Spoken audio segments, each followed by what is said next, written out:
여러분 안녕히 주무셨습니까? 우리가 잠든 사이 어떤 일이 있었을까요? 굿모닝 글로벌과 함께 하시죠.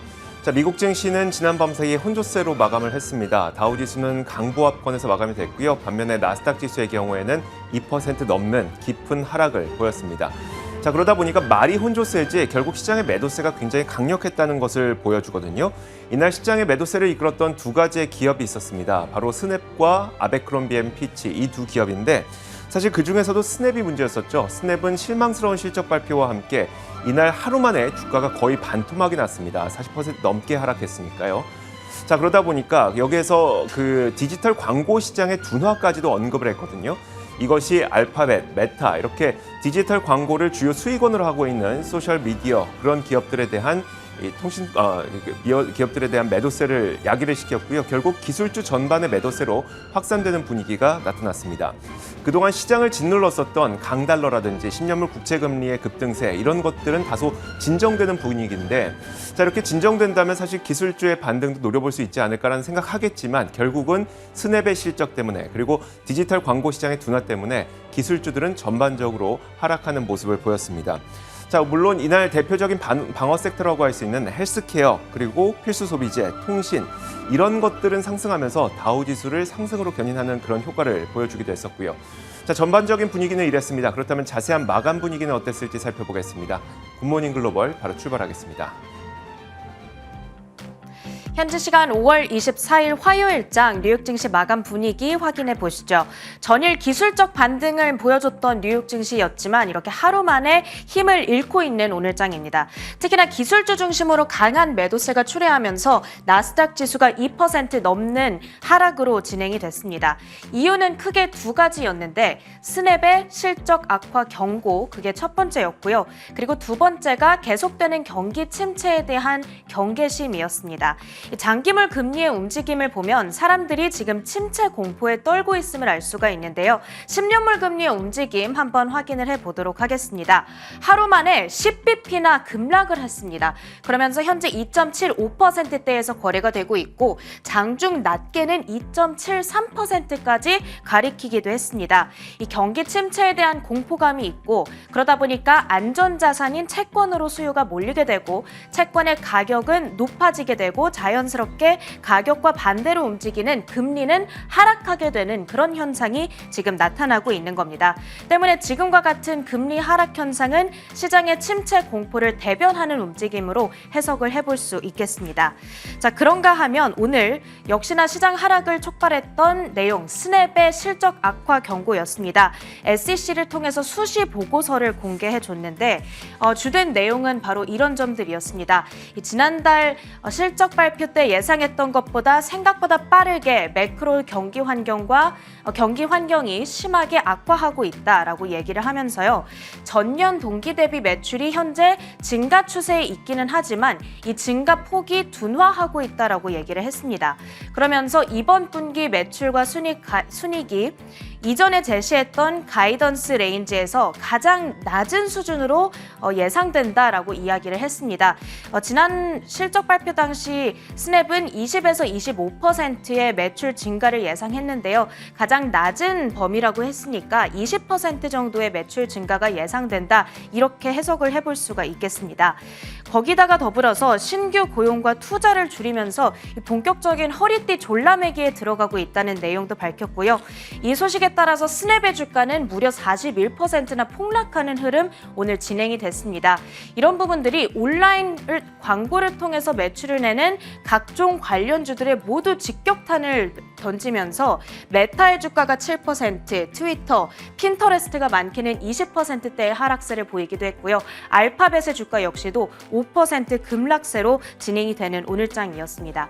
히트맵을 열어서 보다 구체적으로 섹터와 종목별 분위기 확인해 보도록 하겠습니다. 오늘은 지수가 혼조세를 보였던 만큼 섹터별로도 등락이 다소 엇갈리는 하루였습니다. 소셜미디어 업체들이 많이 포진되어 있는 커뮤니케이션 섹터가 3%대 급락으로 가장 부진한 흐름을 보여줬고요. 그 뒤를 이어서 임의 소비재 그리고 기술주가 각각 2%, 1% 하락으로 시장을 짓누르는 현상이 나타났습니다. 그랬던 반면에 경기 방어주로 해당하는 필수 소비재, 그리고 부동산 섹터, 유틸리티 섹터까지 이 방어적인 성격을 띠는 섹터들이 오늘 그나마 좀 아웃퍼폼하는 흐름을 보여줬습니다. 그 밖의 섹터들은 보합권 정도의 수준에서 등락이 엇갈리는 수준으로 진행이 됐고요.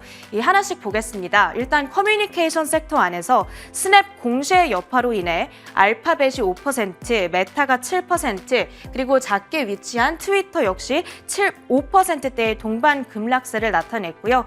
이 같은 이 커뮤니케이션 섹터 내에서 촉발된 매도세가 기술주로까지 번지면서 애플이 2%, 엔비디아, 퀄컴, AMD, 마이크론 테크놀로지 등과 같은 반도체주들이 4% 내외의 동반 하락세를 연출해 줬습니다. 그리고 시클리컬 쪽으로도 옮겨가 보겠습니다. 역시나 온라인 광고에 대한 의존도가 높은 종목이죠. 아마존이 3% 이 스냅의 여파로 하락하는 모습을 나타냈고요. 그러면서 오늘장에서 52주 신저가를 기록했다라는 부분도 체크가 필요하겠습니다. 그 바로 옆에 있는 테슬라 역시도 오늘 7%의 급락으로 진행이 됐는데요. 그러면서 627달러 수준 11개월 내 거의 1년 만에 저점 구간에 현재 진입해 있습니다. 상하이 공장 전면 재가동을 준비하고 있음에도 불구하고 이 중국에서의 생산 문제가 단기간에 해결되지 않을 거다라는 우려를 받아가고 있고요. 게다가 다이와 캐피털에서 오늘 목표 주가와 EPS 또 인도량 전망치를 삭감시킨 영향을 받아가고 있습니다. 이렇게 오늘장에 전해졌던 특징주들 정리해봤고요. 마지막으로 상품 선물 시장 움직임까지 확인해 보도록 하겠습니다. 국제 유가는 오늘도 어제와 비슷한 흐름으로 진행이 되고 있습니다. 보합권 정도 수준 나타내고 있는데요. 어제와 마찬가지로 이 미국이 러시아산 원유 수입 금수 조치를 아예 배제한 건 아니다라고 이야기를 하면서 공급 부족에 대한 우려가 있는 한편 경기 둔화에 대한 우려 그리고 거기에 따라서 경기 활동이 줄어들고 원유 수요가 감소할 거다라는 어떤 두 가지 반대되는 요인들이 상충하고 있습니다. 그러다 보니까 위로도 아래로도 제한적인 움직임 나타나고 있고요. 마지막으로 금 가격까지 체크를 해보도록 하겠습니다. 오늘 장에서 달러 가치가 1개월 내 저점 부근까지 내려와 있습니다. 그러다 보니까 달러와 반대로 움직이는 금 가격은 견고한 움직임을 보여주고 있습니다. 현재 1% 가까이 상승하면서 온스당 1,865달러 수준 지나가고 있습니다. 미국 증시 마감 상황 정리해드렸습니다.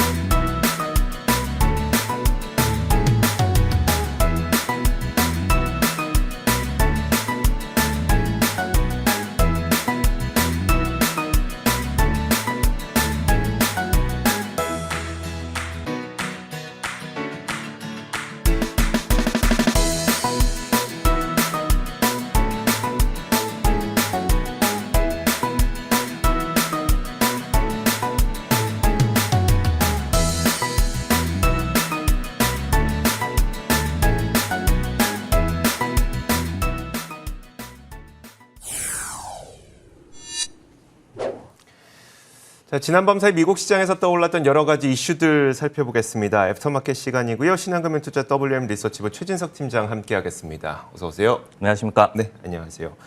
자, 오늘도 몇 가지의 키워드가 준비가 되어 있는데요. 첫 번째 키워드부터 한번 만나보겠습니다.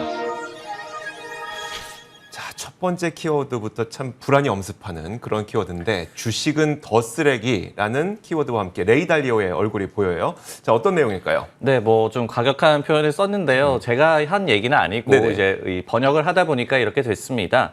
Cash is trash, 그러니까 현금은 쓰레기다라고 이 분산 투자의 기재죠. 레이 달리오가 지난 2020년 2월에 스위스 다보스 포럼에서 얘기를 했었습니다. 근데 2년여가 지나서 지금 또 다보스 포럼이 열리고 있죠. 그의 생각이 과연 바뀌었을까요? 뭐 현금은 여전히 쓰레기라고 얘기를 했습니다. 그렇지만은 주식은 더 쓰레기다. Equities are trashy or 이라는 그런 표현을 레이 달리오가 썼습니다. 그러면서 현금을 들고 있으면은 굉장히 빠르게 구매력을 잃는다라고 다시 한번 강조를 했는데요. 하지만은 모두가 지금까지 주식을 너무 많이 샀고 또 상승을 바라다 보니까 시장이 좀 과열이 됐다. 그러면서 좀 가치가 떨어졌다라고 얘기를 했고요. 그리고 아직까지도 좀 꺼질 만한 거품이 남아있다라고도 강조를 했습니다. 그렇다면 이제 무엇이 해답이 될까요? 레이 달리오는 실제 가치가 있는 자산을 추천을 했습니다. 뭐 예를 들자면 부동산이 될 수가 있겠죠. 그리고 그의 이런 말은 바로 전날이었죠. 구겐하임의 스캇 마이너르, 또 다른 투자 구루가 부동산과 예술품이 앞으로 5년간 시장을 아웃퍼폼할 것이다라고 얘기한 것과도 일맥상통하는 그런 발언입니다. 그런데 이제 그 레이 달리오의 경우에는 주식 투자를 분산으로, 전 세계 분산으로 굉장히 잘 투자를 하는 사람으로 알려져 있는데 주식은 거들떠 보지도 말라는 뜻일까요? 최근 레이 달리오의 그 주식 포트폴리오 동향은 어떨까요, 그러면? 네, 뭐 당연히 그런 얘기는 아니겠죠. 네. 근데 이제 1970년대와 좀 비슷한 이 상황이다라는 표현을 레이 달리오가 했어요. 결국은 가파른 인플레이션이 또 있고 그리고 연준이 침체 없이 인플레이션을 잡기가 힘들 것이기 때문에 그때와 같은 이제 스태그플레이션이 나타날 수가 있다라는 그런 얘기가 되겠고 그렇기 때문에 이제 인플레이션 해지용으로 실질적인 가치가 있는 부동산 같은 그런 자산을 추천을 했습니다. 물론 이제 주식도 해야겠죠. 최근에 이제 공개가 됐던 지난 1분기 이 보유증권 공개 내역이죠. 13F 공시자료를 보면은 이 지분 확대를 많이 한 그런 종목도 분명히 레이 달리오도 있었습니다. 그리고 이제 그 중에서도 눈에 띄었던 것이 1분기에 미국 주식 포트폴리오 내에서 비중 1, 3, 4위가 모두 다 신흥국 ETF였어요. 근데 많게는 120%까지 전분기 대비해서 비중을 확대를 했습니다. 근데 레이 달리오가 좀 흥미로운 것이 그 전분기에 이 EM에 대한 이 익스포저를 늘렸다가 2021년도 4분기에는 좀 줄였었어요. 근데 이번에 다시 한번 늘렸음이 이 공시를 통해서 나타났고요. 그리고 이제 개별 종목을 보면은 보유 이 종목 비중 2위인 프록터앤갬블 31% 전분기 대비해서 익스포저를 늘렸고요. 알리바바가 6위였는데 75%나 늘린 것이 좀 눈에 띄었고 그 외에는 존슨앤존슨이라든지 코카콜라, 월마트, 코스트코와 같은 필수지 업종에서 또 집중적으로 이 비중을 늘렸음을 저희가 알 수가 있었습니다. 알겠습니다. 어쨌든 이제 금리 인상과 함께 시장의 이 변동성이라든지 추가 하락을 경고하는 목소리로 들으면 될 것 같고 이런 와중에서도 필수 소비재 쪽을 레이 달리오는 상당히 많이 늘렸다는 점 그리고 신흥국 쪽을 많이 늘렸다는 점 이런 점들을 참고하시면 될 것 같습니다. 자, 이어서 다음 키워드 한번 볼게요. 다음 키워드는 바로 이겁니다. 그 전까지라는 키워드인데 뭐 이 키워드만 갖고는 어떤 내용인지 모를 테니까 제가 바로 뉴스를 좀 전해드리도록 하겠습니다. 자, 골드만삭스에서 연준이 정책 경로를 긴축에서 완화로 바꾸기 전까지는 시장 매도세가 멈추지 않을 것이라는 전망을 했습니다. 하지만 가까운 시일 내에 그럴 가능성은 상당히 낮다는 거 여러분들께서도 다 아시겠죠. 결국 시장 매도세는 앞으로 상당 기간 좀 이어질 수 있다는 전망을 내놓은 건데요. 이제 겨우 금리를 2차례밖에 올리지 않았는데 여전히 물가는 40년 내 최고 수준이기 때문입니다. 물론 소수 의견도 없는 건 아닙니다. 지난 월요일에 아틀란타 연은 총재는 이런 얘기를 했어요. 이르면 9월 초에는 금리 인상이 잠시 중단될 수 있다고 전망하기도 했는데 물론 이게 물가가 잡힌다기보다는 금리 인상이 실제 경기에 미치는 영향을 파악하기 위해서라고 설명을 했습니다. 하지만 이런 의견은 뭐 소수 의견일 뿐이고 시장 중론은 아니다 보니까 이런 의견이 크게 시장에 반영되진 않았습니다. 또 골드만삭스는 기업 활동이 악화되면서 시장이 하락할 때랑 그리고 연준이 긴축을 하면서 시장이 하락할 때 시장 현상은 서로 다르게 나타났다고 설명을 했는데 물론 지금은 후자 쪽이죠. 즉 긴축에 따른 주가 하락이 나타나고 있는 겁니다. 자, 1956년 이래 17차례 비슷한 시장 환경을 조사를 해봤는데 제조업 경기가 악화되면서 시장이 하락하면 연준이 정책 경로를 변경한다고 하더라도 시장에선 즉각적인 반응이 나타나지 않았습니다. 하지만 반대로 긴축에 의한 하락일 때에는 연준이 긴축 정도만 완화해도 시장의 턴어라운드가 나타났다고 설명을 했기 때문에 이런 환경에서 연준이 긴축의 경로를 바꾸는 것만으로도 시장은 턴어라운드 나타날 수 있다. 다만 그 시점은 가깝지 않다. 이 정도로 보면 될 것 같고요. 자, 그렇다면 이 골드만삭스의 의견은 이렇고 주가의 추가 하락에 대해서 다른 월가의 아이비들 시각은 어떤지도 궁금하고요. 가능하다면 어디까지 하락할 수 있다. 이런 전망치들도 있을 것 같거든요. 어떨까요? 네. 과거에도 연준이 빠르게 금리를 올렸다가 숨을 좀 고르면서 실물 경제에 대한 영향을 파악한 그런 전례가 있습니다. 그러다 보니까 뭐 여기 기사 내용에서도 나왔던 애틀란타 연방은행 총재의 말도 일리가 있는 것이고요. 그리고 이제 골드만삭스 얘기처럼 이 완화 쪽으로 돌기만 하면 이것뿐만이 아니라 도는 척을 하더라도 아니면 도는 좀 기미만 보이더라도 시장이 좀 안정화될 수 있다. 이런 것이 지금 시장에서 좀 있는 그런 분위기인 것 같습니다. 하지만은 지금은 그런 기미가 아직까지 보이지 않고 있기 때문에 추가 하락에 좀 베팅하는 부분이 좀 많은 것 같은데요. 예를 들어서 이제 네드 데이비스라는 기관에 따르더라도 지난 1929년 이후에 약세장이 나타났을 때 평균적으로 낙폭이 36% 정도 나타났습니다. 아직까지는 좀 추가 하락 여지가 남아있는 그런 데이터고요. 유명 이코노미스트인 데이비드 로젠버그 같은 경우에도 지난 2008년 금융위기 이전을 떠올리게 하는 최근의 상황이다라고 얘기를 했고, 그러면서 S&P 500 지수가 3,300까지 떨어질 수 있다라고 얘기를 했습니다. 그리고 이제 최근에 이제 목소리가 더욱더 커지고 있는 모건 스탠리 마이클 윌슨 같은 경우에도 2분기 어닝 시즌을 마칠 때, 그러니까 뭐 한 8월경 정도가 되겠죠. 그때 이제 S&P 500 지수가 3,400으로 갈 것이다, 추가 하락할 것이다라고 얘기를 했고, 강세노로 아직까지 돌기는 이르다라고 얘기를 했거든요. 그렇기 때문에 뭐 과거 데이터를 참조하더라도, 그리고 최근에 뭐 전문가들 얘기를 종합을 하더라도 S&P 뭐 3,300, 3,400 뭐 이 정도로, 그러니까 지금 대비해서 뭐 15% 내외의 추가 하락을 일단은 좀 점치고 있는 것 같습니다. 물론 이들이 틀리길 바라겠지만 사실 이럴 가능성을 배제할 수는 없는 것이기 때문에 이들의 의견도 계속해서 업데이트를 해야 될 것 같습니다. 자, 이어서 다음 키워드 한번 볼게요. 다음 키워드는 바로 이겁니다. 경기 침체 선발대라는 건데, 선발대가 있기 때문에 우리는 침체를 미리 알 수 있다는 걸까요? 어떤 내용일까요? 네, 뭐 그런 내용이 되는데요. 이 침체가 와서 증시가 많이 하락할 수도 있지만은 어떤 한 부분이 좀 어떻게 보면 좀 구멍이 나서 이런 부분이 경기 침체를 좀 반영하고 있다, 이렇게 전조로 나타나기도 합니다. 후자 쪽을 좀 얘기를 드리려고 하는데요. 중소형주의 움직임에서 지금 경기 침체 시그널이 나타나고 있다는 분석입니다. 제프리스라는 기관에서 이 같은 분석을 제시를 했는데요. 지금 스몰캡들의 움직임이 깊은 침체에 대한 시그널을 주고 있다라고 분석을 했습니다. 중소형주 위주로 이 구성이 된 러셀 2000 지수가 있죠. 근데 YTD 기준으로 약 한 20% 정도 하락을 했습니다. 그리고 작년 11월 고점 대비해서는 28% 정도 하락한 것으로 이 기관에서는 집계를 하고 있는데요. 그러면서 제프리스가 과거 약세장 그리고 침체 대비해서 초반의 낙폭이 더욱더 크게 나타나고 있다라고 얘기를 했습니다. 그러면서 평균 침체 전반부의 스몰캡의 낙폭이 14%에 불과하다라고 얘기를 했고요. 그렇기 때문에 지금은 심각한 침체, nasty recession이라는 표현을 썼는데, 이것의 시그널을 지금 스몰캡 시장에서 보여주고 있다라고 얘기를 했습니다. 그리고 자신들이 바닥을 콜하기도 여전히 좀 불가한 상황이다라고도 얘기를 했고요. 반면에 이 기관은 경기 민감주에 대한 비중 확대 의견은 그대로 유지를 했는데요. 금융이라든지 경기 소비재 그리고 소재 업종 같은 경우에는 이들 섹터 ETF에서도 대규모 자금 유출이 일어나고 있습니다. 하지만은 다른 성장주 대비해서는 선방하고 있다는 점에 주목을 했습니다. 스몰캡 기업들의 주가만 보면 깊은 침체 시그널을 보여주고 있다는데, 사실 지금 실제로 경기 관련 지표가 침체 확률을 좀 낮게 잡고 있는 것과는 약간 상반되네요. 다른 IB들은 어떨까요? 네, 근데 최근에 BOA, 뱅크 오브 아메리카도 중소형주를 좀 바라보면서 비슷한 의견을 또 제시를 했어요. 이 비교해서 좀 들어보시면 좋을 것 같은데, 무슨 얘기냐면은 성장이라든지 아니면 경기 하강에 더 민감하게 반응하는 스몰캡의 성적이 침체의 전조다라고 분석을 제시를 했습니다.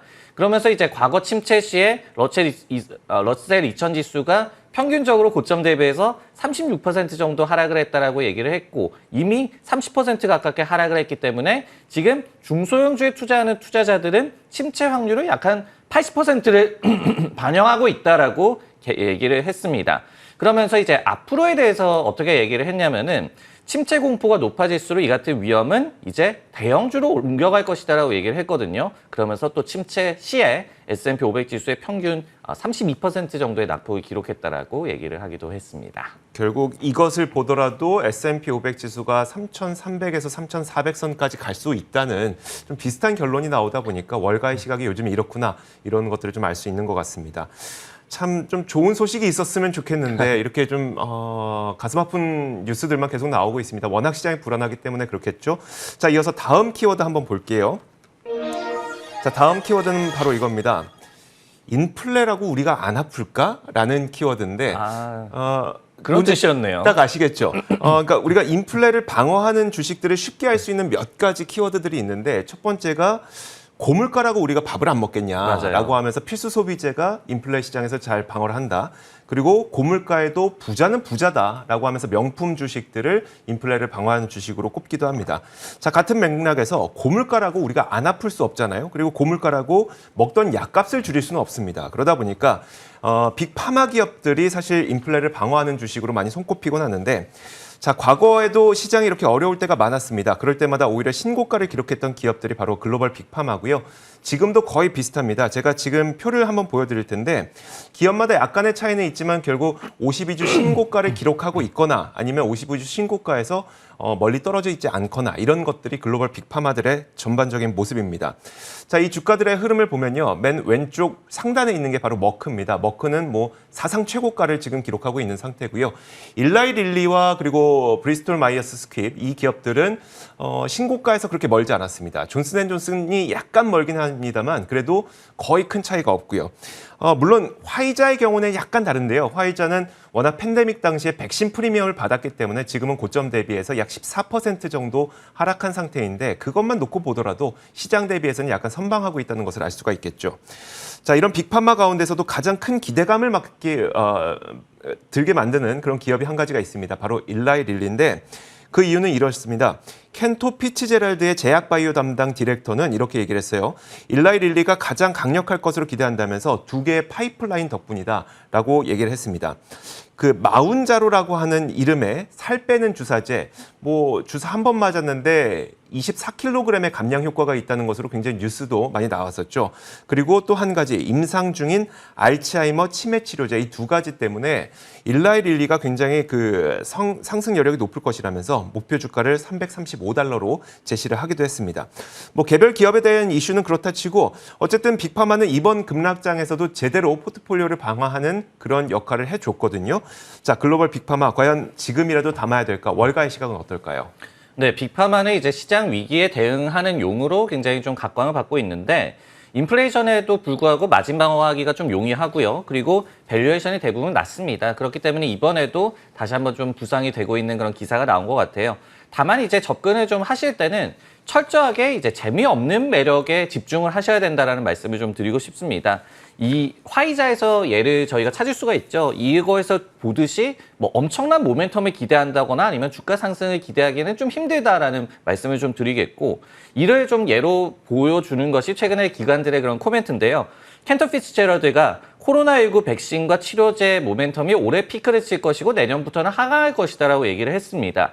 그리고 이제 머크라든지 존슨앤존슨 같은 경우에는 이미 코로나 관련한 매출 전망치 가이던스를 하향 조정한 바가 있었고 그리고 이제 모더나나 화이자가 기존 계획을 지금 고수하고 있지만은 미주호 같은 기관에서는 기업들이 말하는 것보다 빠르게 이 같은 모멘텀이 사라질 것이다라고 얘기를 했거든요. 그렇기 때문에 이제 대형 제약주에 만약에 접근을 하신다면은 진짜 이제 뭐 인플레나 아니면 지금과 같은 침체 공포에 대응하는 용으로만 생각을 하셔야지 예전에 저희가 코로나19 처음 백신이나 뭐 치료제가 나왔을 때 엄청나게 이 주가가 부스트될 것이다 이런 기대감을 가졌듯이 그런 거를 좀 기대하기는 좀 여전히 힘들다라고 말씀을 드리고 싶습니다. 참 인상 깊네요. 철저히 재미없는 매력을 네. 집중하라. 네, 알겠습니다. 자, 이렇게 저희가 지난밤 사이에 있었던 여러 가지 이슈들을 4가지 키워드와 함께 살펴봤습니다. 애프터마켓 시간이었고요. 지금까지 신한금융투자 WM 리서치부 최진석 팀장과 함께 이야기 나눠봤습니다. 고맙습니다.